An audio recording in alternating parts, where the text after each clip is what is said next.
بسم اللہ الرحمن الرحیم۔ ڈی جے نے پاکستانیوں کی شہادتوں کو پاور پوائنٹ پر پیش کرتے ہوئے ان کی گنتی آپ کے سامنے رکھی، اپنی ناکامیوں کا اعتراف کیا اور اپنے خلاف بھرپور چارج شیٹ بھی پیش کی، لیکن اس کے ساتھ پاکستانیوں کو نصیحتیں بھی کی۔ میرے پاکستانیوں، میں آج آپ سے گزارش کرتا ہوں کہ آپ نے وقت نکال کے میری گفتگو پوری سننی ہے، ہر پاکستانی تک پہنچانی ہے، لیکن سب سے اہم آج میں اپنے پاکستانی جو شہید ہوئے ہیں، چاہے وہ سویلین ہو، چاہے وہ سیکیورٹی فورسز کے جوانوں کے اہل خانہ ہو، ان سے گزارش کرتا ہوں کہ آپ نے اپنے پیاروں کو اس دھرتی پہ قربان کیا، لیکن اس کے ساتھ آج آپ نے یہ سننا ہے اور سوال اٹھانے ہیں، اور ہر پاکستانی یہ سوال اٹھائے کہ مزید پاکستانی ان جرنیلوں کی غلط پالیسیوں کی بھیٹ نہ چڑھے، مزید پاکستانی ان کا ایندھن نہ بنے جن کا واحد مقصد اپنی طاقت کو طول دینا ہے۔ میرے پاکستانیوں، سب سے پہلے بات کی گئی اور بارہا پریس کانفرنس میں کی گئی کہ اپنے حقوق مانگے اور حقوق کے لیے آواز اٹھائے، لیکن پہلے پاکستان سے، ریاست سے وفاداری ضروری ہے۔ یہی تو ہم آپ کو سمجھا کے تھک گئے، لیکن آپ نے بارہا پاکستانیوں پہ غداری کے فتوے لگائے، اور واحد جو جرنیل ہوگا وہی وفادار ہوگا۔ تو آغاز اس سے کرتے ہیں۔ ہم نے حلف اٹھایا تھا پاکستانیوں نے کہ میں پاکستان کا شہری، پاکستان کا مالک ہوں، یہ لوگ، یہ زمین میری ہے، اس کے حکمراں میرے مقرر کردہ اور مجھے جواب دہ ہے۔ میں عہد کرتا ہوں کہ میں ہر اس شخص یا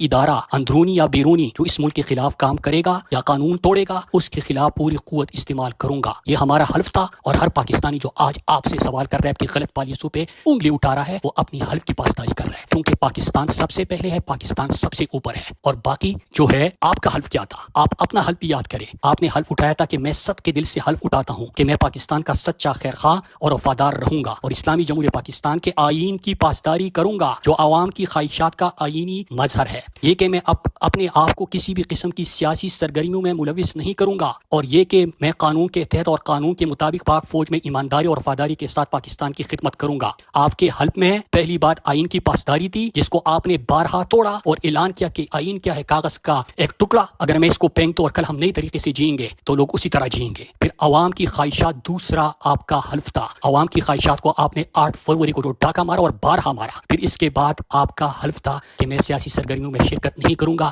لیکن آپ کا یہ کام ہے کہ پاکستان کے مقبول ترین لیڈر کو جیل میں ڈالا، 9 مئی کا بہانہ کر کے پاکستانیوں کو کے اوپر عذاب بن کر نازل ہوئے۔ آپ نے سیاسی پارٹی توڑنے کی کوشش کی، آپ نے عوام کا مینڈیٹ چرایا، اور اس کے بعد بھی آئینی ترامیم اپنی طاقت کو طول دینے کے لیے کیے۔ تو سب سے پہلے قوم آج آپ سے کہہ رہی ہے کہ آپ اپنے آئین کی پاسداری کرے، بیرک میں واپس جائے، آئین کے اوپر ملک چلے گا تو ملک ترقی کرے گا، ورنہ اسی طرح ہر سال چند مہینے بعد آپ پاور پوائنٹ لے کے کلاس 2 اور کلاس 3 کے بچوں کی طرح لوگوں کو سمجھیں گے اور اس کے اوپر اپنا بیانیہ بنانے کی کوشش کریں گے۔ پھر آتے ہیں سب سے اہم چیز، دوسرا پوائنٹ انہوں نے آج پاکستانیوں کی شہادتوں کا ذکر کیا، اور 2026 کا ذکر کرتے ہوئے کتنی بے شرمی کی باتیں سنیے گا۔ ملک کا فوج کا ترجمان کہہ رہا ہے کہ اب ہم اچھے ہو گئے، کارکردگی اچھی ہو گئی ہے اس سال، کیونکہ پچھلے سال ایک شہید کے بدلے 2 دہشت گرد تھے، اور اس سال ایک شہید کے بدلے 2.5 دہشت گرد ہیں۔ پھر کہتے ہیں کہ 819 شہادتیں ہوئی، 303 آرمی کے جوان، 332 ہمارے سویلین جو ہے اور باقی سیکورٹی فورسز کے جوان شہید ہوئے۔ پھر اس کے ساتھ یہ بھی کہتے ہیں کہ 40,000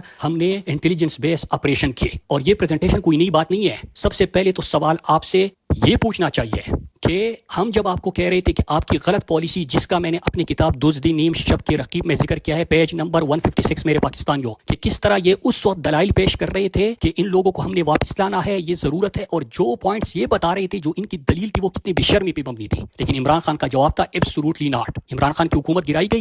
یہ سنیے گا میرے پاکستانیوں، کیونکہ ہماری زندگیوں کی بات ہے۔ مجھے پتہ ہے کہ اس کے بعد کہیں گے کہ پرانی باتیں بھول جاؤ، لیکن میں آج آپ کے سامنے جو فیکٹس رکھ رہا ہوں، یہ ایک دفعہ یہ سوال پوچھ کے اس بحث کو ختم کرے، تاکہ مزید ہمارے جنازے نہ اٹھے۔ کب تک یہ پاور پوائنٹ لے کے ہمارے لوگوں کی جنازوں اور ہمارے لوگوں کی جو لاشیں ہیں اس کی گنتی ہمارے سامنے رکھیں گے؟ تمہارا یہ کام ہے۔ 156 پہ یہ پوری، اور 156 آنورڈز یہ پوری چیز بتائیے کہ کس طرح دلائل پیش کر رہی تھی۔ پھر عمران خان کی حکومت گرائی گئی، مئی جون کے مہینے میں PDM کی حکومت بنی، کیونکہ ان کو لایا گیا تھا، انہوں نے بالکل اعتراض نہ کرتے ہوئے لبیک کہا، اور افغانستان انہوں نے وفد بھیجا۔ پھر سنیے، اگست کے پہلے ہفتے میں پہلی تشکیل ہوئی اور دہشت گرد پاکستان میں آنا شروع ہو گئے۔ اس کے اوپر ہم نے آواز اٹھائی۔ اس وقت کے ISPR کے اور ISI کے جو عسکری میڈیا ہے، ان کے اکاؤنٹس اٹھا کے دیکھ لیجئے، وہ کہہ رہے تھے کہ ریاست کا دشمن ہے، پروپیگنڈا کر رہا ہے، جھوٹ بول رہا ہے۔ پھر آخر میں جب واقعات سامنے آئے تو 13 اگست کو ان کو واپس بھیجا گیا۔ اپنی قوم کو ہم نے آواز دی اور اپنی قوم کے ساتھ مل کر ان کو نکالا۔ تو جناب پہلا سوال تو آپ سے یہ بنتا ہے کہ جو پاکستان کے امن کے لیے آواز اٹھاتے ہوئے آپ سے سوال کر رہے تھے کہ 80,000 جانوں کے بعد ہم مزید کیوں پاکستانیوں کو اس آگ میں دھکیلے. میں آپ کو چیخ چیخ کر پاکستان کے ہر چوک ہر چوراہے پہ کھڑے ہو کے آپ کو بتا رہا تھا, آپ کو وارن کر رہا تھا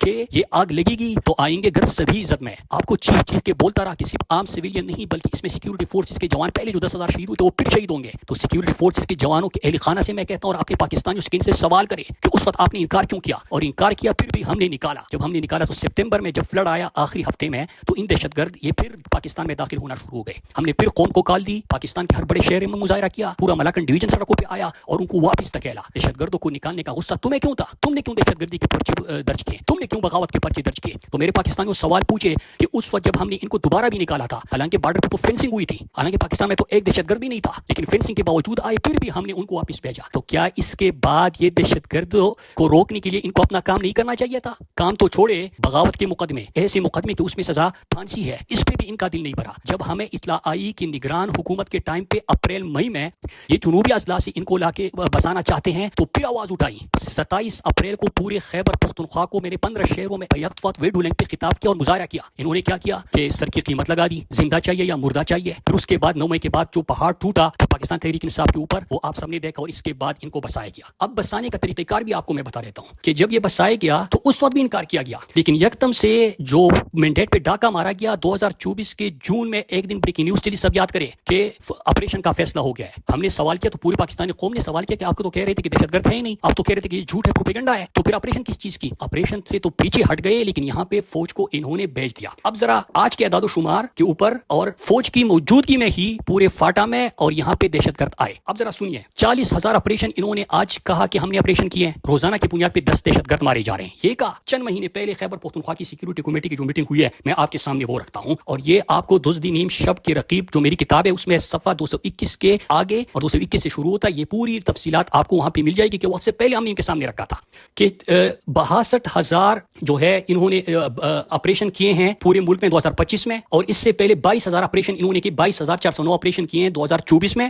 تقریباً 1 لاکھ آپریشن انہوں نے, آج 1,40,000 آپریشن ہو گئے کہ انہوں نے کیے ہیں. اب اس میں یہ بھی سنیے کہ ان کے مطابق ان کی جو چوکیاں ہے سرحد کے اوپر وہ 1260 ہے, لیکن یہاں پہ سب سے اہم بات یہ ہے کہ جب خیبر پختونخوا کی اسمبلی اراکین نے ان سے سوال کیا کہ 1260 جو ہے وہ ناکے ہیں, آپ نے 1 لاکھ سے اوپر آپریشن کیے ہیں, ٹوٹل دہشت گرد ہے 4,000, اور آپ کو یہ بھی پتا ہے کہ 232 تشکیل ہے. تشکیل مطلب یہ کہ ایک ہی وفد میں ایک ہی وقت میں جتنے طالبان آتے ہیں, ہر تشکیل میں 15-10 اس قسم کے دہشت گرد جو ہے وہ پاکستان میں داخل ہوئے. ٹوٹل 232 تشکیل ہے, ان کو ایک ایک تشکیل کا علم ہے اور مقام کا علم ہے. ٹھیک ہے, انٹرسٹنگ چیز یہ کہ جو مومن کے شمشا میں اور سید میں نہیں میں جو چیک پوسٹیں قائم تھی, اور مومن میں جب دہشت گرد داخل ہو رہے تھے تو یہاں پہ 11 FC کے اور سیکورٹی فورسز کی چوکیاں تھی. وہ چوکیاں دہشت گردوں کے آنے سے پہلے خالی کرا دی گئی. سنیے گا, وہ چوکیاں خالی کرائی گئی, اور یہاں پہ 400 طالبان کی اور جماعت الاحرار کے دہشت گردوں کی موجودگی کا میں اپنی کتاب میں بھی ذکر کر چکا ہوں. لیکن آئی کس طرح چوکیاں خالی ہو گئی, اس طرح باجوڑ کی کہانی بھی پوری آپ کے سامنے میں رکھ چکا ہوں. اس طرح خیبر ایجنسی اور مومن میں اگر ہم ان کے جو سربراہان ہیں ان کا ذکر کریں تو آپ کے سامنے یہ چیز آئے گی کہ یہ فوجی تحویل میں تھے,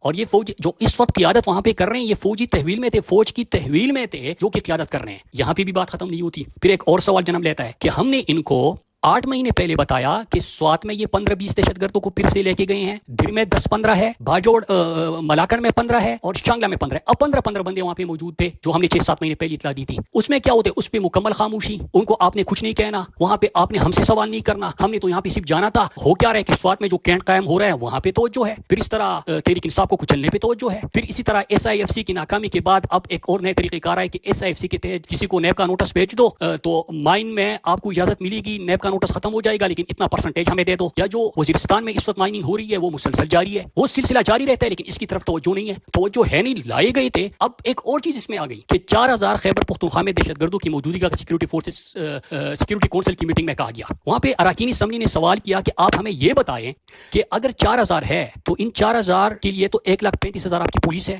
35,000 آپ کی سیکورٹی فورسز مطلب افواج پاکستان, آپ کی FC رینجر مطلب باقی ہے, تو کیا ہم 4,000 کا مقابلہ نہیں کر سکتے؟ آپ کو یہ بھی پتہ ہے کہ کہ 232 تشکیلیں ہوئی ہے, آپ کو ایک ایک کا مقام بھی معلوم ہے, ٹوٹل ہر جگہ پہ 10 15 ہے, تو آپ روزانہ کی بیس پہ آپ کے اتنے آپریشن بھی ہو رہے ہیں, مطلب 1,40,000 آپریشن ہو گئے, لیکن 4,000 بندے ہیں وہ موجود ہیں, اور روزانہ اس میں سیکورٹی فورسز کے جوان اور عام جوان بھی شہید ہو رہے ہیں. تو اس کا جواب تو کوئی نہیں ملا. پولیس یہاں پہ اب جو خطرناک چیز یہاں پہ آ گئی, تو پہلے تو یہ سوال کرے کہ آئے کس طرح, لائے کس طرح, کیوں یہ پالیسی اختیار کی, جن کے اوپر آپ نے دہشت گردی کے مقدمے کی, جو امن کی آواز اٹھا رہا تھا وہ غدار ہے, جو آپ کر رہے تھے تو کیا یہ غداری ہے کہ وہ غداری کر رہے تھے. تو پہلے تو ان سے یہ سارے سوال میرے پاکستانیوں آپ نے ضرور پوچھنے ہیں. اور ایک اور چیز یہاں پہ میں ان سے سوال بھی کرتا ہوں, ان کے سامنے رکھتا ہوں. دیکھیں, پہلی بات یہ ہے کہ یہ جو دہشت گردی اس وقت ملک میں ہو رہی ہے, یہ دہشت گرد آئے نہیں, لائے گئے تھے. پھر دہشت گرد جب لائے گئے تھے اور نکالے گئے تو اس کے بعد یہ کیسے آئے, بارڈر پہ فینسنگ ہوئی تھی, اس کے باوجود یہ کس طرح آ رہے تھے. جب آپ کے 1260 ناکے تھے تو دہشت گردوں کی آمد سے پہلے اور تشکیل سے پہلے وہ ناکے کیوں اٹھائے جا رہے تھے. جب آپ کو 232 تشکیلوں کے تمام تفصیلات موجود ہے تو روزانہ جوان کیوں شہید ہو رہے ہیں. پھر اس کے ساتھ ساتھ میں آپ کو یہ بھی بتاتا چلوں, تیسرا پوائنٹ, کہ یہ جو آج اعداد و شمار آپ کے سامنے رکھے گئے ہیں, تقریباً 100 سے اوپر 150 ڈرون حملے ہوئے. ایک ڈرون حملہ جو کاٹلنگ میں سوات کے گجر برادری سے تعلق رکھنے والے 9 لوگ شہید ہو گئے تھے, وہ اس میں شامل نہیں ہے. لڑاکا طیارہ جو کہ افواج پاکستان نے عام معصوم شہریوں کو اور بچوں کو 22 کو خیبر میں شہید کیا, وہ اس میں شامل نہیں ہے. باجوڑ اور مامون میں جو ڈرون حملے ہوئے, مارٹر گولے گرے, وہ اس میں شامل نہیں ہے. آپ کے لکی مروت میں, وزیرستان میں, بنو میں جو ڈرون حملے ہوئے اس میں پاکستانی شہید ہوئے, وہ اس میں شامل نہیں ہے. بلکہ اس میں تو وہ بھی شامل نہیں ہے جو ڈی چوک میں انہوں نے پاکستانیوں کو گولیاں ماری, جو راولا کوٹ میں گولیاں ماری, جو انہوں نے مرید کے میں گولیاں ماری. تو یہ بھی بتاتے ساتھ میں کہ ڈی جے صاحب, آپ نے جو مارا ہے وہ کتنے ہیں, وہ کتنے پاکستانی آپ نے شہید کروائے ہیں. آپ اپنے حلف کی پاسداری کرتے ہوئے جو لوگوں کو بندوق تان رہے ہو, جنہوں نے اپنے ٹیکس کے پیسے سے آپ کو بندوق دیا تھا ملک کی سیکیورٹی کے لیے, آپ ان کو لاتے ہو. پھر چوتھا پوائنٹ میرا, ایک اور نئی چیز شروع ہو گئی ہے, پریس کانفرنس آپ کے سامنے اس وقت اس لیے آتی ہے کہ جب ان سے سوال ہو جائے کہ کشمیر میں جو آپ نے گولیاں چلائی, پھر یہ آ جاتے ہیں شہداء اور دہشت گردوں کے اوپر. تو سب سے پہلی چیز اس میں چوتھا پوائنٹ میرا یہ ہے کہ جو یہ آج تفصیلات سامنے لے کے آ رہے, یہ خیبر پختونخوا کی جنوبی اضلاع میں دباؤ دے رہے ہیں کہ آپ لشکر بنائیں. اب لشکر کا عام پاکستانی کو پتہ نہیں ہوگا, لیکن میں مثال دیتا چلوں امن کمیٹی کا, اس کی تفصیل بھی میں نے کتاب میں لکھی ہے. امن کمیٹی میں جو فوج کی نگرانی میں بنے تھے, انہوں نے لوگوں کے اوپر ظلم کیا, فوج کی بھی ٹیم تھی, اس کے بعد دشمنیاں بنی اور جو ٹارگٹ کلنگ ہو رہی ہے اس کی وجہ سے ہو رہے ہیں. لیکن اب قوم کو کہہ رہے ہیں کہ پہلے لائے, بسائے, انکار کیا, پروپیگنڈا کہا, جو امن کی آوازیں تھیں ان کو شیڈول 4 میں ڈالا, ان کے سروں کی قیمت جاری کر دی.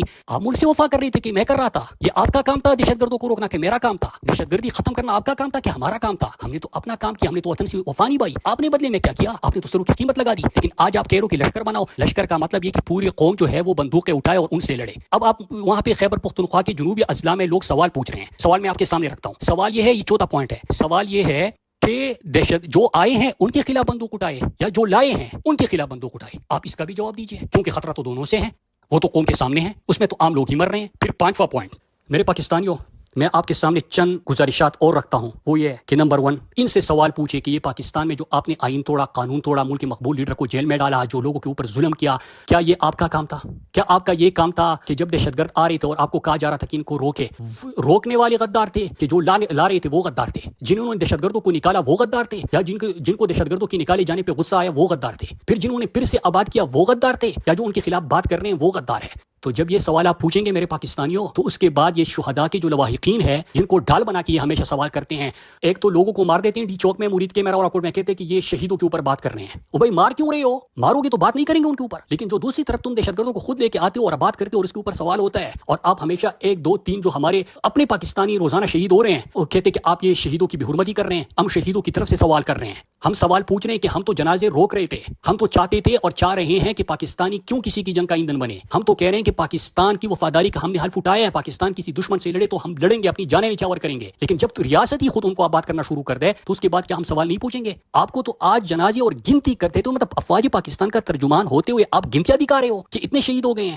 اصل میں مرض ہی جو ہے نا اس کی تشخیص ضروری ہے. مرض یہ ہے کہ جب تک تم بیرک میں واپس نہیں جاؤ گے یہ ملک ٹھیک نہیں ہوگا. جب تم اپنی حلف کی پاسداری اور وفاداری نہیں کرو گے یہ ملک ٹھیک نہیں ہوگا. جب تک تم یہ جو دوگلی پالیسی ہے جو کہ کبھی کہتے ہو کہ فتنۃ الخوارج, کبھی کہتے ہو کہ پتہ نہیں کہ فتنۃ الہندوستان, کبھی کہتے ہو کہ دہشت گرد, کبھی کہتے ہو کہ طالبان, کبھی کہتے ہو کہ مجاہدین, جب تک یہ پالیسی نہیں بدلو گے تب تک یہ ملک ٹھیک نہیں ہوگا. یہاں پہ امن نہیں آئے گا. جب تک سرحد پہ باڑ لگنے کے باوجود تم ان کو خود داخل کرنے سے باز نہیں ہوگی یہ ملک ٹھیک نہیں ہوگا. ایک اور چیز بتائی گئی کہ اسمگلنگ ہو رہی ہے, بالکل ہو رہی ہے. ایرانی تیل جو آ رہے ہیں اس کی کتنی بار ہم نے نشاندہی کی, کس کی نگرانی میں ہو رہے ہیں؟ یہ جو باقی اسمگلنگ ہوتی ہے سرحدوں پہ کون بیٹھا ہے؟ سرحدوں پہ کوئی کلرک کلاس 4 بیٹھا ہوا ہے, کوئی منشی اور پٹواری بیٹھا ہوا ہے, کوئی سویلین بیٹھا ہوا ہے. سرحدوں پہ تو تم بیٹھے ہوئے ہو, تو کیوں ان کو نہیں روکتے؟ کیوں آپ کی نگرانی میں یہ جو اسمگلنگ ہے وہ ہمیشہ ہوتی رہی ہے؟ اور اس کے ساتھ ایک اور بھی کام کیجیے کہ جس افسر کی, فوجی افسر کی چمن بارڈر پہ, تورخم بارڈر پہ اور باقی جو سرحد ہے جہاں سے اسمگلنگ ہو رہی ہے وہاں پہ ڈیوٹی آتی ہے, ان کے اساسی ذرا چیک کر لے اور قوم کے سامنے وہ تفصیلات رکھ لے.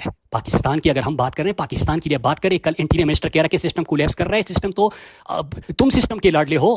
اور آج سیکیورٹی فورس کا ترجمان کہہ رہا ہے کہ اپنی ناکامیوں کا اعتراف کرتے ہوئے چارج شیٹ کرتے ہوئے کون کون نصیحتیں کر رہا ہے. او بھائی باز آ جاؤ. کب تک ہم یہ جنازے اٹھاتے رہیں گے؟ کب تک ہمارے پاکستانی شہید ہوتے رہیں گے؟ کب تک جو ہمارے سیکیورٹی فورسز کے عام خاندانوں کے عام فیملیز کے مڈل کلاس کے لوور مڈل کلاس کے جو فوج میں جاتے اپنے ملک پہ جان نشاور کرنا چاہتے ہیں، وہ کب تک آپ تمہاری طاقت کی پالیسیوں کا نشانہ بنتے رہیں گے؟ تم تو طاقت کے طول کے لیے پالیسی بار بار بدل رہے ہو. اپنے کام سے توجہ ہٹ کر کے آپ کو SIFC بھی چاہیے، معیشت بھی چاہیے، اسٹاک ایکسچینج بھی چاہیے، ریسٹ ہاؤسز بھی چاہیے، آپ کو مائنز بھی چاہیے، آپ کو سرکوٹ کے ٹیکے بھی چاہیے. اسی میں لگے ہوئے ہو. اپنے کام پہ توجہ، ہم اپنے حل کی پاسداری کر رہے ہیں. یہ ملک کسی طرح ٹھیک ہوگا؟ تو میرے پاکستان میں بیسک بنیادی جو سوالات ہیں یہ ان سے پوچھیے کہ دہشت گرد آئے نہیں لائے گئے تھے، دہشت گردی ہو نہیں رہی تھی کروائی گئی تھی. اور آج جو جنازوں کی گنتی ہمارے سامنے پیش کر رہے ہیں، میں سب اہل خانہ کو، جو شہداء کے اہل خانہ ہیں، ان سے آج کہنا چاہتا ہوں، میں گزارش ہے میرے پاکستانیوں آپ کے سامنے ہے کہ 2 دفعہ دہشت گردوں کو نکالا تھا. میں آپ سے گزارش کرتا ہوں کہ جو 800 سے اوپر آج اس سال کے شہداء ہیں، پچھلے سال جو ہمارے اتنے شہید ہوئے تھے، ان کی FIR جب تک ان کے اوپر درج نہیں کروائیں گے، ان کی درخواست نہیں دیں گے، تب تک یہ ٹھیک نہیں ہوں گے، اپنی پالیسی نہیں بدلیں گے. آپ نے تو اپنے بچوں کو، اپنے پیاروں کو اس وطن پہ قربان کر دیا. مزید جو ہمارے باقی سیکورٹی فورسز کے جوان ہیں اور جو ہمارے عام پاکستانی ہیں، ان کی زندگیاں بچائے. ان سے سوال پوچھے اور ان کے اوپر FIR کی درخواست دے دیں.